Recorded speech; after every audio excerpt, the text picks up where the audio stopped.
You see, the reason I'm here on this platform is because I'm a language teacher myself, and I wanted to talk with my fellow teachers about what teaching is all about, basically. So I've prepared a list with some questions, and I would love to hear your thoughts. Is that okay? Okay. Okay. So you've had a long career teaching English, close to 20 years? Yeah. So what, in your opinion, is the role of a language teacher?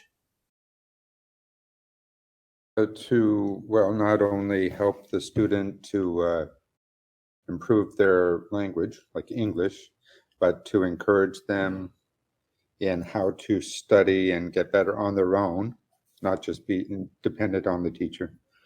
I agree with you 100%. Yes. Yeah. And how they can use it best in their particular case for the reason that they want to study for. And maybe it help if they're shy or something about speaking in the other language, to help them sort of come out and or be more outgoing or something. Try to give them more confidence, sort of thing. Okay, so my experience is different, because I found that when people are confident in general, they're confident regardless of language. But that's my experience. I guess, for me, I find it depends on their level, what their level is like. Even with level, people with extremely low level, broken English, poor accent, they have no problems. And I found that they're exactly the same in their native language. And that's especially when we talk about Japanese being perceived as being extremely shy, especially when they speak a foreign language. I found that, they're shy also when they speak Japanese. But okay, that's my experience. So what I'd like to know is, what kind of advice do you give your students when it comes to becoming an independent learner, learning without a teacher? Well, one thing I have given them advice about, like keeping an English diary, and whenever there was something happening in their life, and they wondered, how can I say this thing in English? What's the best way to phrase this in English? That they could try to write it and translate it and write it as best as they can by themselves, and maybe use translation tool or something, and then to show it to me or some other teacher to correct it and make it perfect. And then they can... But how is that becoming an independent learner? If they need your feedback, if they need natives. And after that, though, like at first, they need some help they can't make their English perfect all by themselves necessarily. They need some sort of feedback from a native speaker or some other source, some kind of source that they can't. It's hard to do it totally by yourself. You need something to compare it to know this is right or it's not right. Okay, but what advice do you give for them to be able to self-correct? Is there something you tell them? Well, also,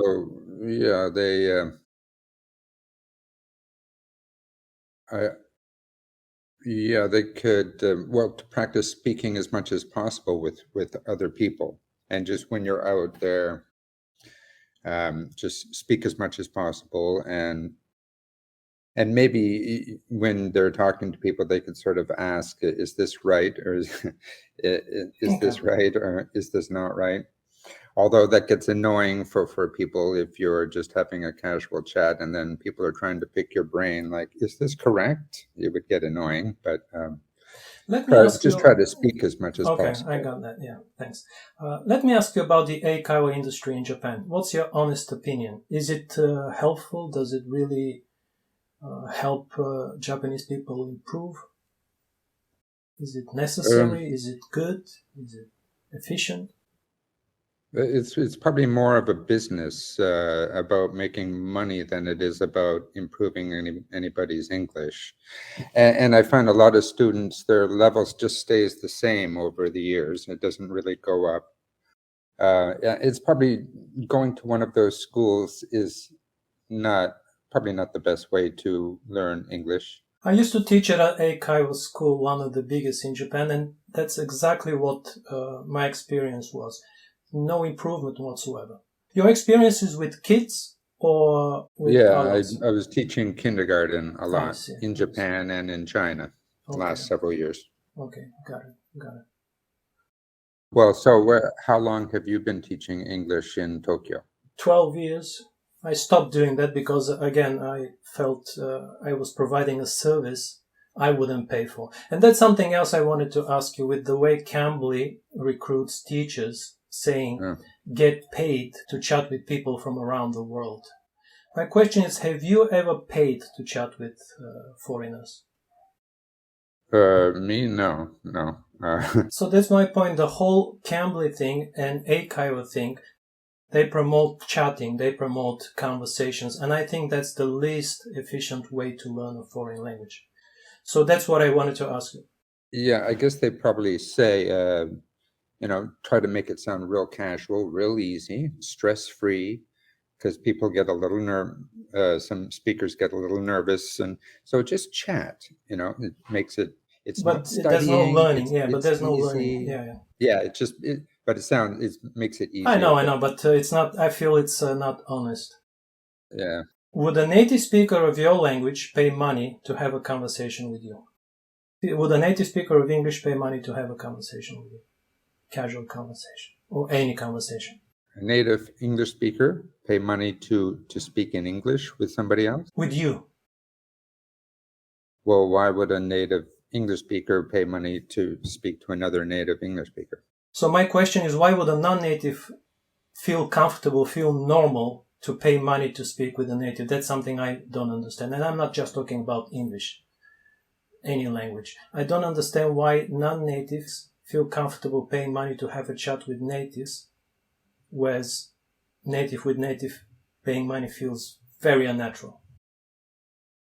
Well, because if it's their native language, they don't need to pay anybody to learn their own native language. So let's say somebody who's Japanese, they want to practice their English, and maybe they don't have a chance to speak to someone that they know, like maybe they don't have any English-speaking friends, so they pay some money so that they can have a chat with somebody.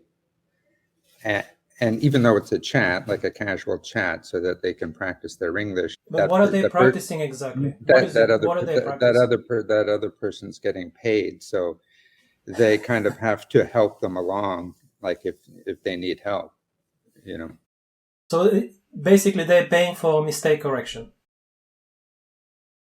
Yeah, and for listening practice, so that they can practice listening. Yeah. Listening to a podcast, watching movies is a much more efficient and better way to practice listening, in my opinion. So do you, how many other teachers have you contacted this way to? Oh, many. How has that gone when you talk to other people? Yeah, basically, everybody says that no native speaker would pay money to have a conversation with me.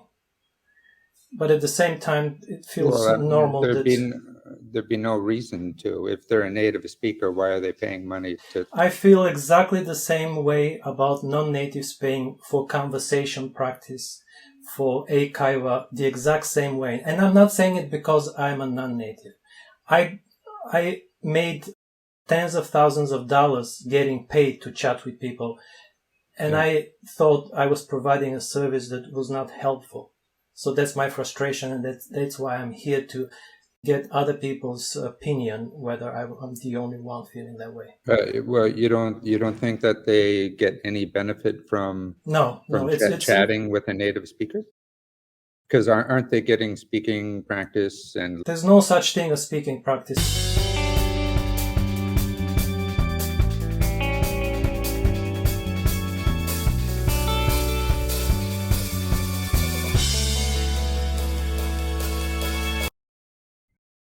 You have one life.